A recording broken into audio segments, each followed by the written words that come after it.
Hello dear student, आप सभी का स्वागत है आपके अपने परिवार आईएएस विद अरिहंत में, जहां मैं केजीब सर आप सभी का जो है स्वागत करता हूं।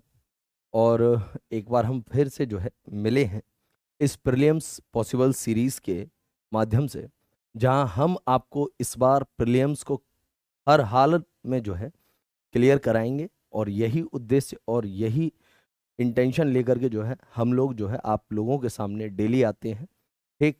और अपनी उस बुक के बारे में भी आपको बताते हैं डेली, जो इस बार आपके प्रीलिम्स को पॉसिबल बनाएगी। इसीलिए इस बुक का नाम रखा गया है प्रीलिम्स पॉसिबल। तो डियर स्टूडेंट, इस बार अगर आपका सपना है प्रीलिम्स को क्रैक करने का, तो आज ही इस भारतीय राज्य व्यवस्था की अरिहंत पब्लिकेशन की प्रीलिम्स पॉसिबल की बुक को जो है, ठीक, आज ही परचेज कर लीजिए और इसे अपना जो है साथी बना लीजिए, ठीक। क्योंकि इसमें आपको जो है चैप्टर वाइज और टॉपिक वाइज जो है आईएएस और पीसीएस में पूछे गए प्रश्नों का एक बहुत बड़ी क्वांटिटी में जो है संगम जो है देखने को मिलने वाला है, ठीक। और संगम इसलिए कह रहा हूं क्योंकि संगम हम जब वर्ड यूज करते हैं जब दो नदियों का मिलन होता है, इसी प्रकार इस बुक में एक तरफ आईएएस तो दूसरी तरफ पीसीएस दोनों आकर के जो है मिलते हैं और बनता है संगम। और ये संगम आपको दिलाएगा आपके प्रीलिम्स में सफलता, ठीक। चलिएगा, तो आज ही जो है इस बुक को जो है आप परचेज कर सकते हैं, ठीक, आपके जो भी नज़दीकी बुक सेलर हैं उनसे, ठीक। चलिए, तो आज की क्लास को स्टार्ट करते हैं। और क्लास को स्टार्ट करने से पहले आपको बता दूं कि इस बुक के जो है कुछ फीचर हैं जो आपको डेली हम जो है आपको बताते हैं, ठीक। इसमें जो है चैप्टर वाइज और टॉपिक वाइज जो है डिवीज़न आपको देखने को मिलता है। इसके अलावा आपको जो है टॉपिकल माइंड मैप भी देखने को मिलता है 100% एरर फ्री। तो ये तमाम चीज़ें जो है आपको यहाँ पर देखने को मिलती हैं।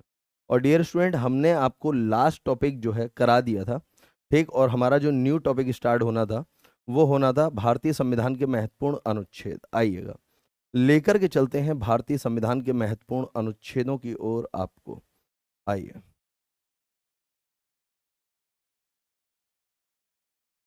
चलिए, तो स्टार्ट करते हैं। आज हम भारतीय संविधान के महत्वपूर्ण अनुच्छेद, आ जाइए। तो देखिए, भारतीय संविधान के महत्वपूर्ण अनुच्छेदों की अगर हम बात करें तो पहले तो आपको एक ओवरव्यू पता होना चाहिए कि भारतीय संविधान में कितने जो है आपको अनुच्छेद देखने को मिलते हैं। तो डियर स्टूडेंट, अगर हम 26 जनवरी 1950 की अगर हम बात करें तो उस समय जो है 395, क्या 395 जो है आर्टिकल जो है आपको संविधान में जो है देखने को मिलते हैं, ठीक। वर्तमान में अगर हम बात करें तो वर्तमान में भी संख्या जो है 395 ही है, परंतु इन्हें जब हम संख्यात्मक रूप से काउंट करते हैं, क्या करते हैं, संख्यात्मक रूप से काउंट करते हैं, तो ये 450 प्लस जो है आर्टिकल्स जो है आपको देखने को मिलते हैं। क्लियर? चलिए, आई होप आपको यहाँ तक जो है सारी चीज़ें जो है समझ में आ रही होंगी। क्लियर?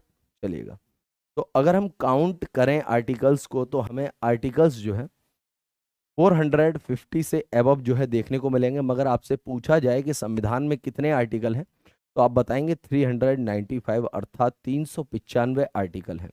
395 से 396 आर्टिकल आज तक नहीं बढ़ा, ठीक। आर्टिकल बढ़े हैं तो वो सब पार्ट में बढ़े हैं, अर्थात जैसे कि 19 का बी आपको देखने को मिलता है, 51 का ए आपको देखने को मिलता है, ठीक।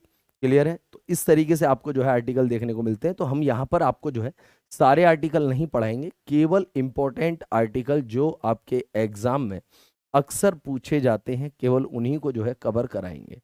आइएगा, सबसे पहला अनुच्छेद है आपके सामने अनुच्छेद 1, जिसमें कहा गया है संघ का नाम और उसका राज्य क्षेत्र।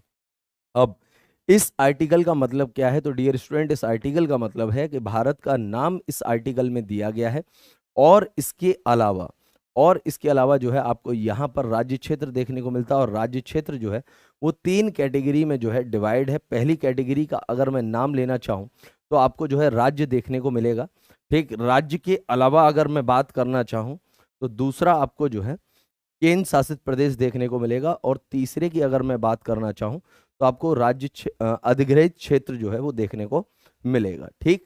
चलिए, नेक्स्ट आर्टिकल है आपका आर्टिकल 2, जिसमें कहा गया है नए राज्यों का प्रवेश एवं स्थापना।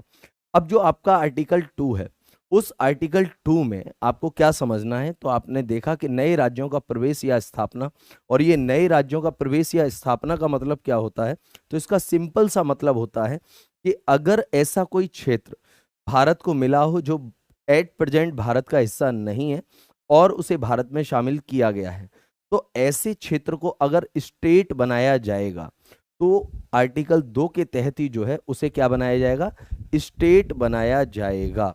Clear sir? जैसे एक आध दो एग्जांपल दीजिए। तो डियर स्टूडेंट, आपको एग्जांपल के तौर पे बताना चाहूंगा कि सिक्किम जो है 15 अगस्त 1947 को जो है भारत का हिस्सा नहीं था, मगर बाद में भारत को जो है सिक्किम मिला और सिक्किम को जो है एक स्टेट बनाया गया और उसे स्टेट जो है आर्टिकल 2 के तहत जो है बनाया गया।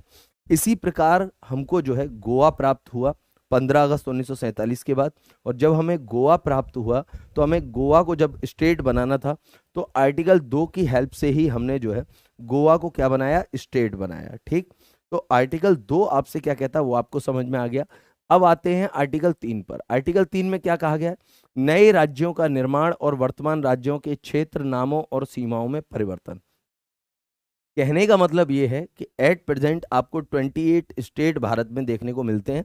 अगर उन 28 स्टेट में से किसी स्टेट का डिवीजन करके, विभाजन करके अगर एक नया राज्य बनाया जाए, ठीक, जैसे मान लीजिए कि लेटेस्ट जो राज्य बना था वो तेलंगाना बना था और तेलंगाना का निर्माण जो है आंध्र प्रदेश से विभाजित करके किया गया था।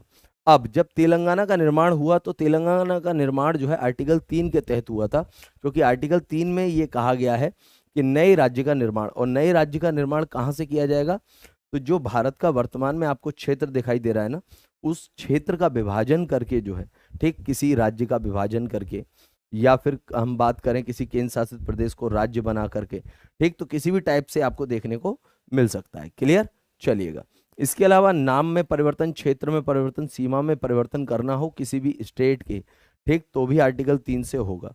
ठीक, नेक्स्ट है आपका आर्टिकल 5। आर्टिकल 5 की ओर बढ़ने से पहले मैं आपको बता दूं कि चाहे आप आर्टिकल 2 चाहे आर्टिकल 3 के तहत, ठीक, किसी राज्य का फॉर्मेशन कर रहे हैं, तो ये करने का राइट जो है केवल जो है संसद को है, और संसद ऐसा जो है सिंपल मेजॉरिटी के साथ कर सकती है। क्या?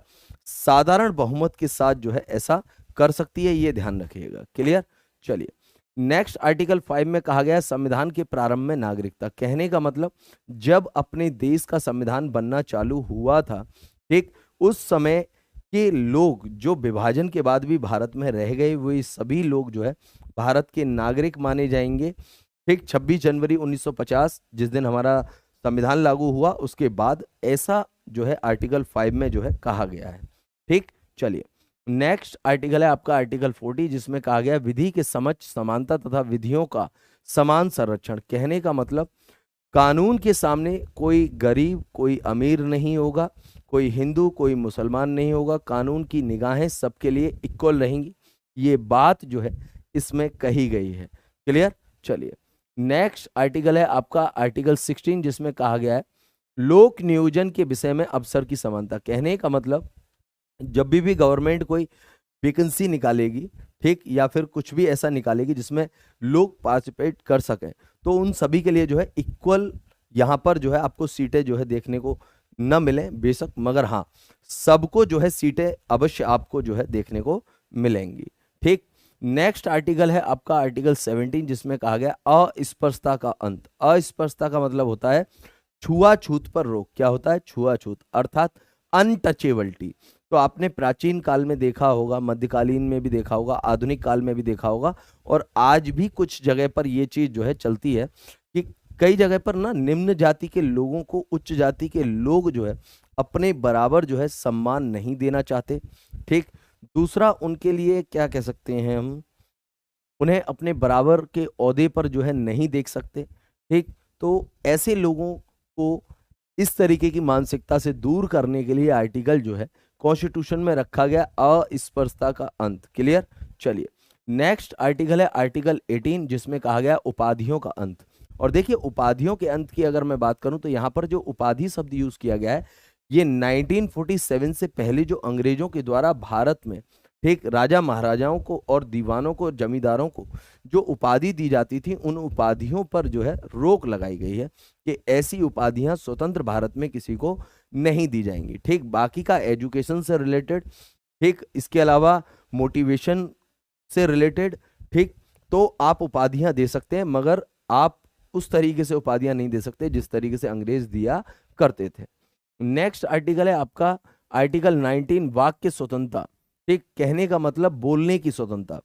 आज सड़कों पर लोग मोदी जी के खिलाफ बोलते हैं, ठीक, लोग योगी जी के खिलाफ बोलते हैं। जब कांग्रेस की सरकार थी तब लोग जो है मनमोहन सिंह जी के खिलाफ बोलते थे, राहुल गांधी जी के खिलाफ बोलते थे। तो लोगों को ये राइट कहाँ से मिला कि वो अपने देश के नेताओं के खिलाफ बोल सकें?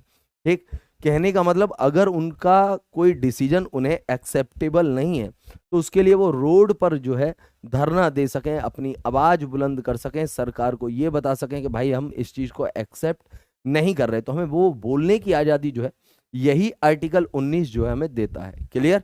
चलिए, नेक्स्ट आर्टिकल है आर्टिकल 20। इसमें क्या कहा गया है? तो इसमें कहा गया अपराधों के लिए दोष सिद्धि के संबंध में संरक्षण। कहने का मतलब जब कोई अपराधी कोई अपराध कर देता है, ठीक, दीप सिंह जी नमस्कार,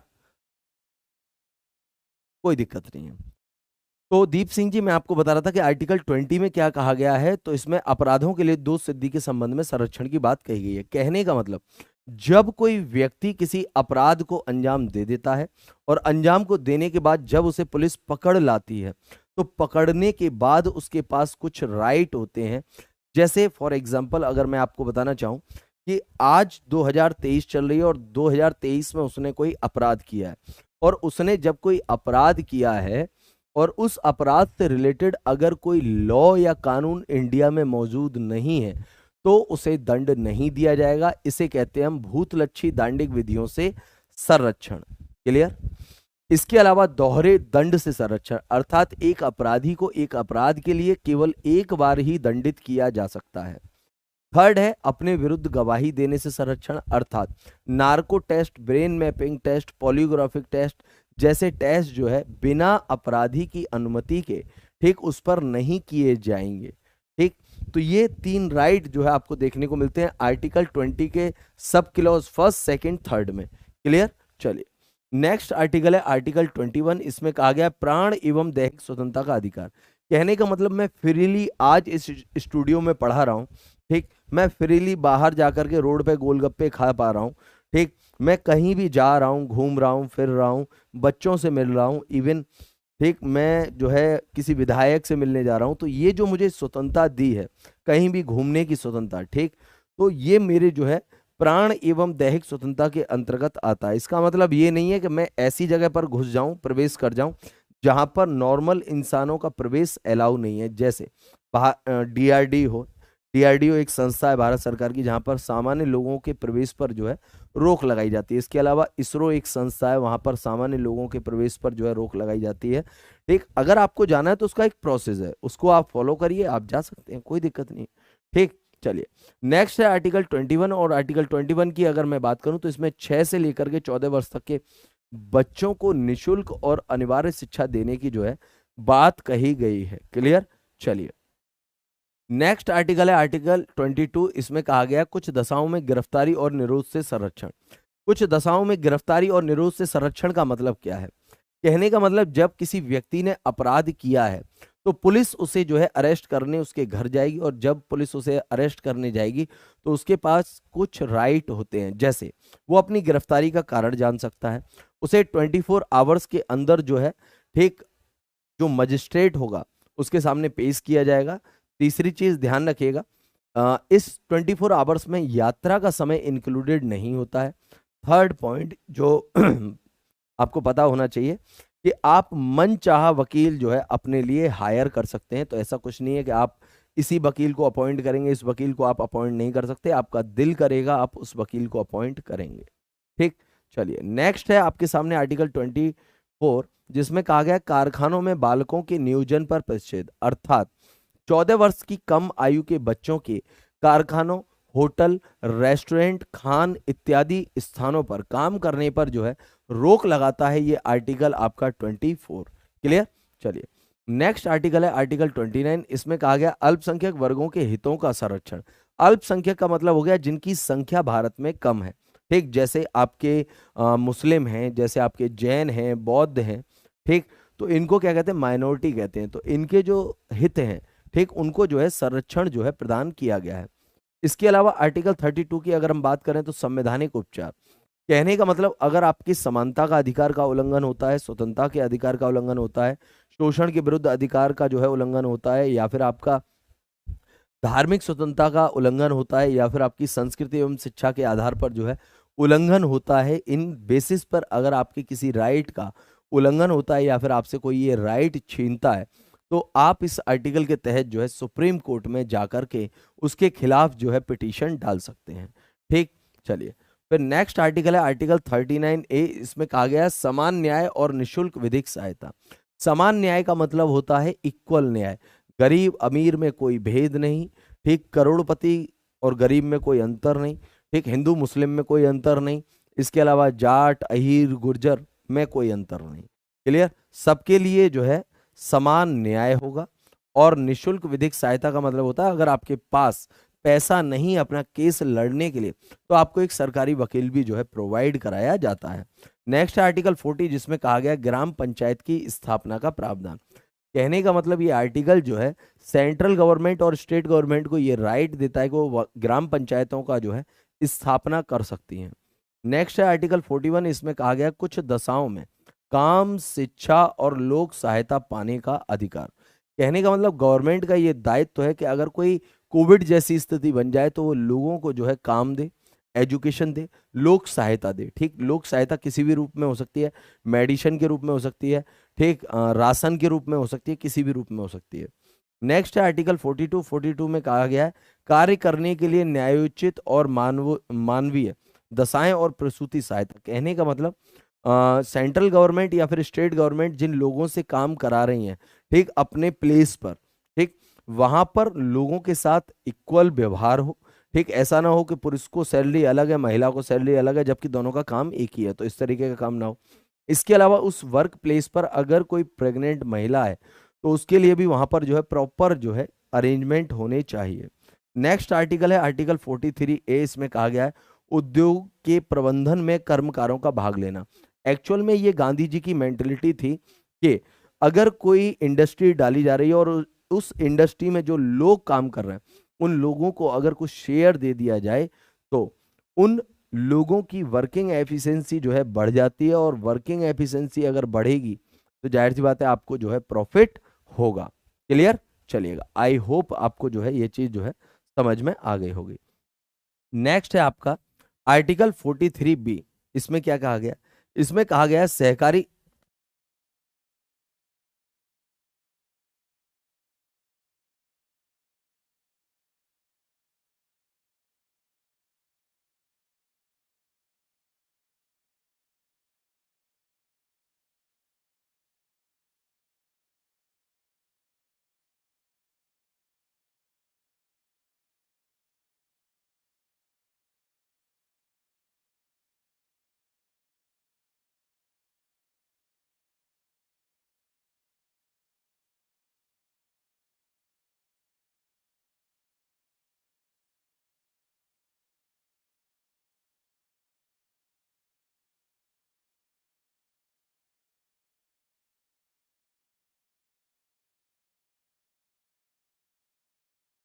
आर्टिकल 43B की अगर मैं बात करूं तो इसमें जो है सहकारी समितियों की बात कही गई है। ठीक, सहकारी समितियों का मतलब गवर्नमेंट के द्वारा कुछ संस्थाएं बनाई गई हैं उनकी बात जो है कही गई है। ठीक, नेक्स्ट आर्टिकल है डियर स्टूडेंट आपके सामने आर्टिकल 44। इसमें कहा गया है नागरिकों के लिए एक समान सिविल सहायता, जो कि आजकल आपने सुना भी होगा केंद्र सरकार ने जो है एक समान सिविल सहायता जो है बना दिया और धीरे धीरे करके जो है कई राज्य जो है इसे लागू कर रहे हैं। ठीक, इसके लागू होने के बाद क्या होगा, इसके लागू होने के बाद हिंदू लॉ मुस्लिम लॉ सब एक साइड में हो जाएंगे, केवल एक ही लॉ चलेगा। ठीक, तो इसके लागू होने के बाद कोई भी मुस्लिम व्यक्ति अपनी बीवी को तलाक तलाक तलाक कह करके 3 बार में तलाक नहीं दे सकता। जो प्रोसेस हिंदू लोगों के लिए होगा वही मुस्लिमों के लिए होगा, वही ईसाइयों के लिए होगा, वही सिखों के लिए होगा। कहने का मतलब देश में एक इक्वलिटी जो है आपको देखने को मिलेगी। ठीक, चलिए लेकर के चलता हूं नेक्स्ट आर्टिकल की ओर। नेक्स्ट आर्टिकल है आर्टिकल 45। इसमें कहा गया 6 वर्ष से कम आयु के बच्चों की बाल अवस्था की देखभाल और शिक्षा के लिए प्रावधान। कहने का मतलब यह है कि 0 से लेकर के 6 वर्ष तक की आयु के बच्चों के लिए जो है सेंट्रल गवर्नमेंट और स्टेट गवर्नमेंट जो है उनके एजुकेशन का जो है ख्याल रखेगी। क्लियर? तो आप जो है प्राथमिक विद्यालय भी देखते होंगे। ठीक, चलिए नेक्स्ट आर्टिकल है आपका आर्टिकल 51। इसमें कहा गया अंतरराष्ट्रीय शांति और सुरक्षा की अभिवृद्धि।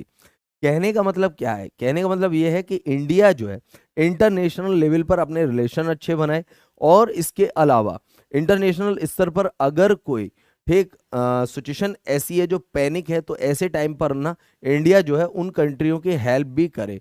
ठीक, जिससे क्या होगा, अंतरराष्ट्रीय शांति भी डेवलप होगी और सुरक्षा की अभिवृद्धि भी होगी। ठीक, क्लियर? चलिए अगला आर्टिकल है आपका आर्टिकल 51, जिसमें कहा गया है फंडामेंटल ड्यूटीज अर्थात मूल कर्तव्य।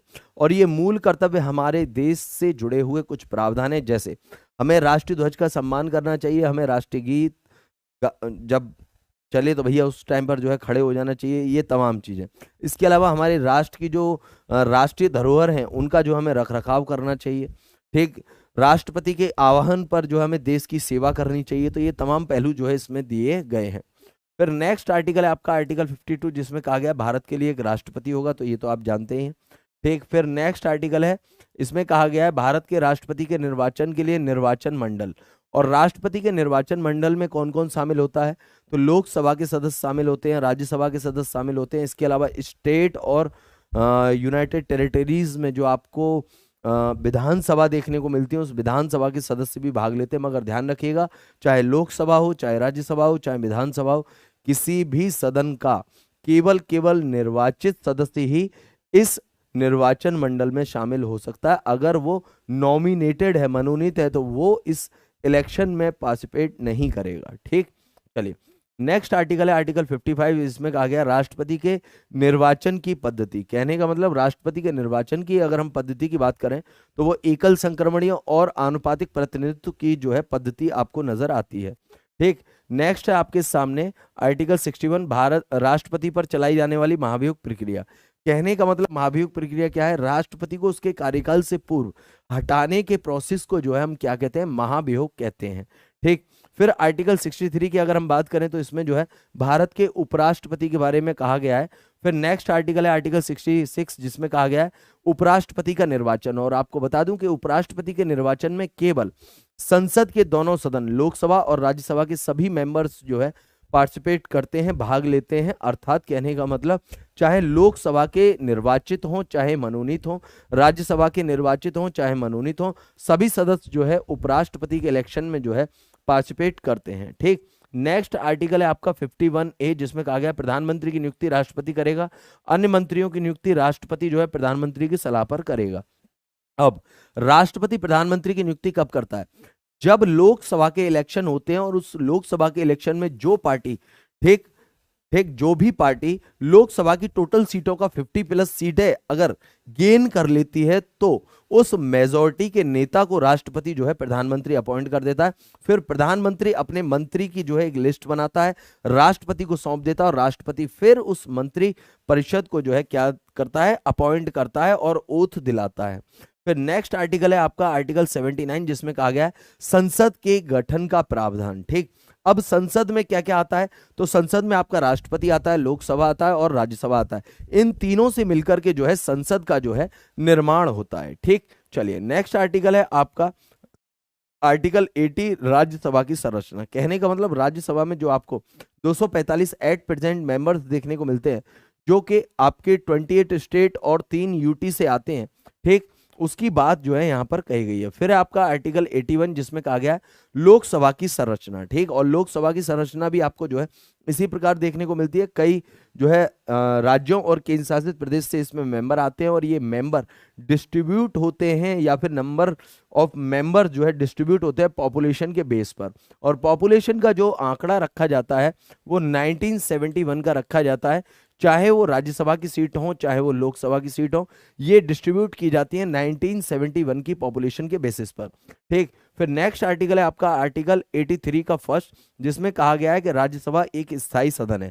कहने का मतलब राज्यसभा कभी भी भंग नहीं हो सकती है, वो एक स्थायी सदन है, उच्च सदन है। क्लियर, चलिए फिर नेक्स्ट आर्टिकल है आर्टिकल 110 अर्थात 110, जिसमें कहा गया धन विधेयक की परिभाषा। ठीक, तो धन विधेयक की परिभाषा क्या है? अगर कोई टैक्स लगाया जा रहा है, हटाया जा रहा है, ठीक, या फिर जो है कोई टैक्स, ठीक, दोबारा से जो है लगाया जा रहा है, तो ये कोई भी माने टैक्स की बात हो, ठीक, या फिर अब सिंपल भाषा में कहूं तो पैसे की बात जिस विधेयक में की जाए वो धन विधेयक है, सिंपल भाषा में समझ लीजिए। फिर नेक्स्ट है आपका आर्टिकल 177, ठीक, अर्थात 117, इसमें कहा गया वित्त विधेयक के बारे में उपबंध। ठीक, तो वित्त विधेयक भी जो है पैसे से रिलेटेड ही होता है डियर स्टूडेंट। नेक्स्ट है आर्टिकल 124, जिसमें कहा गया उच्चतम न्यायालय की स्थापना और गठन। ठीक, और उच्चतम न्यायालय आपको दिल्ली में देखने को मिलेगा। ठीक, चलिए नेक्स्ट आर्टिकल है आर्टिकल 148, जिसमें कहा गया भारत का एक नियंत्रक महालेखा परीक्षक होगा। अब ये नियंत्रक महालेखा परीक्षक कौन होता है डियर स्टूडेंट? तो ये सेंट्रल गवर्नमेंट का जो है एक एडवोकेट होता है, जो उसको जो है लीगल जो है एडवाइजरी जो है देता है। इसके अलावा उसका केस अगर किसी भी न्यायालय में चल रहा होगा तो वो केस भी जो है लड़ता है। क्लियर, और इसका अपॉइंटमेंट राष्ट्रपति करता है, किसके कहने पर? तो मंत्रिपरिषद के रिकमेंडेशन पर। क्या? मंत्रिपरिषद की रिकमेंडेशन पर जो है इसका अपॉइंटमेंट किया जाता है। नेक्स्ट आर्टिकल है आर्टिकल 155, जिसमें कहा गया है राज्यपाल की नियुक्ति। और राज्यपाल की नियुक्ति कौन करता है डियर स्टूडेंट? तो राष्ट्रपति करता है। ठीक, और राष्ट्रपति किसके कहने पर करेगा? मंत्रिपरिषद के कहने पर करेगा। नेक्स्ट आर्टिकल है आपका आर्टिकल 163, और इसमें क्या कहा गया? इसमें कहा गया राज्यपाल को सलाह, सहायता और सलाह देने के लिए एक मंत्रिपरिषद होगी, जो कि राज्य की मंत्रिपरिषद कहलाएगी। क्लियर, चलिए नेक्स्ट आर्टिकल है आर्टिकल 164 का सब आर्टिकल फर्स्ट। इसमें कहा गया राज्यपाल द्वारा मुख्यमंत्री की नियुक्ति की जाती है, और मुख्यमंत्री की सलाह पर जो है अन्य मंत्रियों की नियुक्ति की जाती है। तो स्टेट के अंदर जो आपको विधानसभा देखने को मिलती है, उस विधानसभा के इलेक्शन होते हैं, ठीक, 5 वर्ष पर। और उस इलेक्शन में अगर जो भी पार्टी, ठीक, विधानसभा की टोटल सीट का 50+ जो गेन करती है, ठीक, उसकी मेजोरिटी का जो लीडर होता है, उस लीडर को जो है राज्यपाल जो है मुख्यमंत्री बना देता है। और मुख्यमंत्री बनने के बाद वो व्यक्ति जो है अपनी एक मंत्रिपरिषद की लिस्ट बनाता है और राज्यपाल को सौंप देता है, और राज्यपाल उस लिस्ट के अकॉर्डिंग जो है मंत्रिपरिषद को जो है अपॉइंट कर देता है, ओथ दिला देता है, और बाकी का वो अपना काम करती हैं। आई होप आपको यहाँ तक जो है सारे आर्टिकल्स जो है समझ में आ गए होंगे। चलिए नेक्स्ट आर्टिकल है आपका आर्टिकल 165, जिसमें कहा गया है राज्य का महाधिवक्ता। जिस प्रकार आपने भारत का नियंत्रक महालेखा सॉरी अब भारत का जो है महाधिवक्ता देखा था, ठीक, सॉरी महान्यायवादी देखा था, उसी प्रकार जो है राज्य में जो है महाधिवक्ता होता है। कहने का मतलब ये स्टेट गवर्नमेंट का वकील होता है, ठीक, एडवाइजरी देता है उन्हें। इसके अलावा विधानसभा में भी बैठ सकता है, विधान परिषद में भी बैठ सकता है, इस गवर्नमेंट की तरफ से वहां पर स्पीच भी दे सकता है, और इसके अलावा स्टेट गवर्नमेंट के खिलाफ किसी भी न्यायालय में अगर केस चल रहा है तो वहां पर उस केस को भी लड़ेगा। नेक्स्ट है आपका आर्टिकल 214, जिसमें कहा गया है राज्यों के लिए एक उच्च न्यायालय होगा। क्या होगा? एक उच्च न्यायालय होगा, ये बात जो है बोली गई है। मगर हमें भारत में राज्य देखने को मिलते हैं 28, और इंडिया में एट प्रेजेंट जो उच्च न्यायालय हैं वो कितने हैं? तो आपके 25 हैं, और जो लेटेस्ट बनाया गया है वो आंध्र प्रदेश का बनाया गया, अमरावती हाई कोर्ट। क्लियर, चलिएगा नेक्स्ट आर्टिकल है आपका 239 AA। इसमें दिल्ली से संबंधित विशेष उपबंध किए गए हैं, अर्थात दिल्ली के जो विशेष अधिकार हैं वो सेंट्रल गवर्नमेंट के पास है, बाकी के अधिकार जो है दिल्ली के पास है। तो ये जो डिस्ट्रीब्यूशन है वो इस आर्टिकल में आपको जो है देखने को मिलता है। इसके अलावा ठीक संघ राज्य क्षेत्र में भी उच्च न्यायालय हो सकता है, ये बात जो है आर्टिकल 241 में कही गई है। और भारत का एक ही, ठीक, अभी तक एक ही जो है यूटी ऐसा था, केंद्र शासित प्रदेश ऐसा था, जिसका हाई कोर्ट खुद का था। क्लियर, और उसका हाई कोर्ट जो है दिल्ली था। तो दिल्ली जो है एक ऐसी यूटी थी, ठीक, जिसका खुद का हाई कोर्ट था। ठीक, अब बहुत जल्द जो है आपको जम्मू कश्मीर भी जो है देखने को मिलेगा। ठीक, नेक्स्ट आर्टिकल है 243, जिसमें ग्राम सभा की बात कही। ग्राम सभा का मतलब गांव के अंदर जो आप ग्राम सभा देखते हैं उसका फॉर्मेशन जो है इस आर्टिकल के तहत होता है। इसके अलावा फिर नेक्स्ट आर्टिकल है आर्टिकल 243B। इसमें पंचायतों के गठन की बात कही गई है। ठीक, तो जो पंचायत गठित की जाएगी उसके बारे में बात कही गई है। फिर आपका आर्टिकल 243 सी, इसमें पंचायतों की संरचना की बात कही गई, किस किस लेवल पर जो है कौन कौन सी पंचायत जो है आपको देखने को मिलेगी। फिर नेक्स्ट आर्टिकल आर्टिकल 243 डी, इसमें कहा गया है पंचायतों में स्थानों का आरक्षण। तो आप पंचायतों के जब इलेक्शन देखेंगे तो उनमें जो है महिलाओं के लिए अलग सीट रिजर्व होती है, SC ST के लिए जो है अलग सीटें जो है रिजर्व होती हैं। ठीक, फिर नेक्स्ट आर्टिकल आर्टिकल 243, इसमें कहा गया है पंचायतों के वित्तीय मामले पर सिफारिश करने के लिए राज्यों द्वारा वित्तीय आयोग गठित करने का प्रावधान। कहने का मतलब जो पंचायती सिस्टम है उसके लिए भी जो है वित्त आयोग गठित किया जा सकता है। ठीक, नेक्स्ट है आर्टिकल 243 के, इसमें कहा गया है पंचायतों के लिए निर्वाचन। तो आप देखते होंगे पंचायत में जब भी जो है गठन होता है, ठीक, सरपंच का भी गठन हो, ठीक, चाहे ब्लॉक लेवल पे हो चाहे जिले लेवल पे हो, ठीक, एवरीबॉडी, ठीक, जो कि पंचायती सिस्टम का पार्ट है, ठीक, उसके लिए क्या होता है, इलेक्शन होता है। अब ये इलेक्शन 2 टाइप के होते हैं पंचायती सिस्टम में, डायरेक्ट और इनडायरेक्ट। क्लियर, चलिएगा। नेक्स्ट आर्टिकल है आर्टिकल 243 आर, इसमें कहा गया नगर पालिकाओं का गठन। और ये नगर पालिकाएं जो है आपको ठीक डिस्ट्रिक्ट में जो है देखने को मिलेंगी। ठीक, और इसका अगर हम सिस्टम देखें तो आपको जो है क्षेत्रीय स्तर पर भी देखने को मिल सकती है। ठीक, चलिए। फिर नेक्स्ट आर्टिकल है आर्टिकल 243 जेड ए, इसमें कहा गया है नगर पालिकाओं के लिए क्या होगा, इलेक्शन होगा। जैसा कि आप देखते हैं पार्षद का इलेक्शन होता है, इसके अलावा महापौर का जो है इलेक्शन होता है। तो ये तमाम इलेक्शन जो है ये चीज दर्शाते हैं। ठीक, चलिए। फिर नेक्स्ट आर्टिकल है 280, इसमें कहा गया वित्त आयोग। ठीक, तो आप देखते हैं कि वित्त आयोग का गठन जो है एक समय के बाद जो है होता रहता है। नेक्स्ट आर्टिकल है आर्टिकल 212, इसमें कहा गया अखिल भारतीय सेवाएं। अखिल भारतीय सेवाओं का मतलब हो गया IAS, जो आप देखते हैं जो आप बनना चाह रहे हैं वो तमाम वैकेंसी जो है उनके बारे में जो है यहाँ पर जो है प्रोविजन किया गया है। नेक्स्ट आर्टिकल है आर्टिकल 315, इसमें कहा गया संघ और राज्यों के लिए लोक सेवा आयोग, अर्थात संघ और राज्यों के लिए जो है लोक सेवा आयोग का जो है फॉर्मेशन किया जाएगा। ठीक, चलिएगा। फिर आपका आर्टिकल 338, इसमें कहा गया राष्ट्रीय अनुसूचित जाति आयोग के बारे में जो है प्रावधान किया गया है। ठीक, फिर यहाँ पर जो है आर्टिकल 338 में जो है ठीक राष्ट्रीय अनुसूचित जाति आयोग के बारे में प्रावधान किया गया। जब आर्टिकल 338 नहीं था तब उससे पहले जो है राष्ट्रीय अनुसूचित जाति आयोग और राष्ट्रीय अनुसूचित जनजाति आयोग एक ही आयोग था। बाद में इन्हें अलग अलग किया गया और अलग करने के लिए आर्टिकल जो है जोड़ा गया। ठीक, फिर इसके बाद जो है पिछड़े वर्गों के लिए भी जो है एक राष्ट्रीय आयोग के गठन की जो है प्रावधान किया गया और इसके लिए जो है आर्टिकल 338 बी जो है जोड़ा गया। फिर नेक्स्ट आर्टिकल है आपके सामने आर्टिकल 343, इसमें कहा गया संघ की राजभाषा हिंदी और लिपि देवनागरी होगी। क्लियर, चलेगा। अब ध्यान रखिएगा, इसका मतलब ये नहीं है कि भारत की राष्ट्रीय भाषा हिंदी है, नहीं, यहां पर कहा गया है संघ की राजभाषा होगी, राजभाषा। क्लियर, राष्ट्रीय भाषा शब्द नहीं है, तो कंफ्यूज मत होइएगा। नेक्स्ट आर्टिकल है आपका आर्टिकल 350A,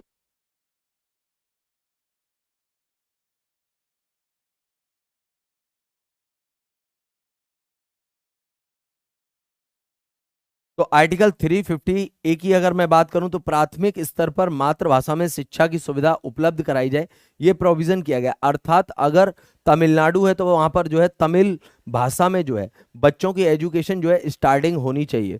ठीक, यूपी है तो हिंदी में होनी चाहिए। तो ऐसा जो है इस आर्टिकल में जो है प्रोविजन किया गया, जिससे कि भारत की जो यूनिटी हमें देखने को मिलती है, जो हम कह सकते हैं सुंदरता जो देखने को मिलती है, विविधता में एकता, वो बनी रहे। ठीक, तो किसी को ऐसा ना लगे कि भाई उसकी भाषा ये है तो उसको दबाया जा रहा है, इस भाषा को जो है प्रमोट किया जा रहा है। तो सभी को जो है ये राइट है कि वो प्राथमिक स्तर पर मातृभाषा में जो है एजुकेशन दिला सकते हैं। क्लियर, क्योंकि बच्चा जब शुरुआती दौर में गुजरता है तो वो अपने घर में रहता है और वो अपने घर में जो है अपने माँ बाप को जो है अपनी जो लोकल लैंग्वेज होती है उसे बोलते हुए जो है देखता है, और उसी लैंग्वेज में जो है वो चीज़ों को जो है अच्छी तरीके से समझेगा कंपेरेटिवल अदर लैंग्वेज के। ठीक, चलिए। नेक्स्ट आर्टिकल है आपका आर्टिकल 350B, इसमें कहा गया है भाषाई अल्पसंख्यक वर्गों के लिए विशेष प्राधिकार। अर्थात भाषा के आधार पर जिन लोगों की संख्या बोलने वालों की कम है उनके लिए जो है प्रोविजन किया गया है। जैसे फॉर एग्जांपल मान लीजिए कि कन्नड़ बोलने वाले लोगों की संख्या कम है, ठीक, तो उनकी बात यहाँ पर कही गई है। ठीक, उर्दू बोलने वाले लोगों की संख्या, ये एक एग्जाम्पल दे रहा हूं, ऐसा नहीं है कि ये लोग संख्या में कम है, ऐसा नहीं है भाई। ठीक, मैं बस केवल आपको एक एग्जाम्पल दे रहा हूं। ठीक, चलेगा, उनके बारे में यहां पर बात कही गई है। फिर नेक्स्ट आर्टिकल है आर्टिकल 352, टू। और इसमें कहा गया राष्ट्रीय आपात। राष्ट्रीय आपात की अगर हम बात करें तो ये 3 कंडीशन में लगाया जा सकता है, बाह्य आक्रमण, युद्ध जैसी स्थिति और सशस्त्र विद्रोह। ठीक, 3 बेसिस पे लगाया जाता है। फिर है आर्टिकल 360। ठीक, और 360 में क्या दिया गया है, वित्तीय आपात घोषित करने का प्रावधान, अर्थात देश में अगर धन की कमी हो जाए तो उस कमी से निकलने के लिए ये आर्टिकल जो है प्रोविजन किया गया। यहाँ पर एक आर्टिकल मिसिंग है जो मुझे लगता बड़ा ही महत्वपूर्ण है, और वो है आर्टिकल 356, जिसमें राष्ट्रपति शासन की बात कही गई है। क्या इसमें जो है राष्ट्रपति शासन की बात कही गई है, आर्टिकल 356। ठीक है डियर स्टूडेंट, चलेगा। तो यहां पर जो आपको देखने को मिलेगा। ठीक, चलिए फिर आपका आर्टिकल 368, इसमें क्या गया है, संसद के संविधान संशोधन करने की शक्ति, अर्थात हमारे इंडियन कॉन्स्टिट्यूशन में अगर कोई भी चीज प्लस या माइनस करनी है, अर्थात कोई चीज जोड़नी है या फिर हटानी है, तो ये राइट केवल जो है पार्लियामेंट को दिए गए हैं। और ये पार्लियामेंट कौन सी, स्टेट की नहीं, सेंट्रल की। क्लियर, संसद नाम इसमें शब्द जो है अलग से जो है आपको दिखाई दे रहा होगा। तो संविधान में संशोधन करने का अधिकार जो है संसद को है। संसद ऐसा जो है 2 तरीके से कर सकती है, एक विशेष बहुमत के द्वारा अर्थात 2/3 बहुमत के द्वारा, दूसरी कंडीशन 2/3 बहुमत प्लस आधे राज्यों की विधानसभा की सहमति से। क्लियर, चलिएगा नेक्स्ट आर्टिकल की ओर आपको लेकर के चलना चाहूं तो भैया आपके आर्टिकल जो है समाप्त होते हैं। क्या होते हैं, आर्टिकल समाप्त होते हैं। और डियर स्टूडेंट आज हमने सारे के सारे आर्टिकल पढ़े। ठीक, और अब मैं तुरंत आपको क्वेश्चन की प्रैक्टिस पर ले आऊं तो ये तो देखिए एक तरीके की नाइंसाफी हो जाएगी आप लोगों के साथ। इसलिए आज आपको जो आर्टिकल पढ़ाए गए हैं उन आर्टिकल्स को याद कीजिए, ठीक, पढ़िए ढंग से, देन उसके बाद आप प्रैक्टिस करेंगे तो मुझे ज्यादा अच्छा लगेगा। ठीक, क्योंकि ये एक मेजर और बहुत जो है इंपॉर्टेंट पार्ट है और सेंसिटिव पार्ट है। ठीक, तो ऐसे ही जो है हड़बड़ी में और जल्दबाजी में मैं इसे खत्म नहीं कराना चाहूंगा। ठीक, अगर अरिहंत पब्लिकेशन ने आपकी जिम्मेदारी उठाई है प्रीलिम्स पॉसिबल बनाने के लिए, तो हम आपको बेस्ट और बेहतर कंटेंट जो है तरीके से देंगे। ठीक, ऐसा नहीं है कि हड़बड़ी में बस खाली लीपापोती कर दिया, कोर्स खत्म कर दिया, बुक खत्म कर दी गुरुजी ने, तो ऐसा नहीं। ठीक, आपकी मजबूती पर भी ध्यान देंगे, आपको मजबूत भी बनाना है प्रीलिम्स के लिए। तो आपको इस वाले पार्ट के लिए ना थोड़ा सा टाइम चाहिए होगा, जिससे कि आप सभी आर्टिकल्स का रिवीजन कर सकें, देन उसके बाद आप लोग जो है आंसर करें, तो मुझे तब अच्छा लगेगा। क्लियर, तो एक बार आपको फिर बता देना चाहता हूं कि इस बार अगर आपको बनाना है प्रीलिम्स में अपने आप को पॉसिबल एक स्टूडेंट, एक दावेदार, और इस बार आपको प्रीलिम्स क्रैक करना है, तो डियर स्टूडेंट मेरी एक बात ध्यान रखिएगा, आज ही मार्केट से प्रीलिम्स पॉसिबल अरिहंत पब्लिकेशन की इस सीरीज का जो है आप भारतीय राज्य व्यवस्था का जो है, ठीक, ये रेड कलर का बुक जो है परचेज कर सकते हैं।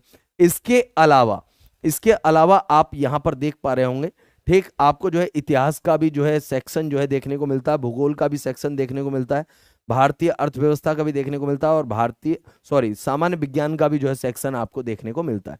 तो ये तमाम सेक्शन जो है ठीक बनाए गए हैं, और मैं ये कह सकता हूं कि कंप्लीट जो है जीएस की जो प्रॉब्लम होती है सबसे ज्यादा प्रीलिम्स में, उसका जो है समाधान जो है अरिहंत पब्लिकेशन के द्वारा जो है इस बुक के माध्यम से जो है किया गया।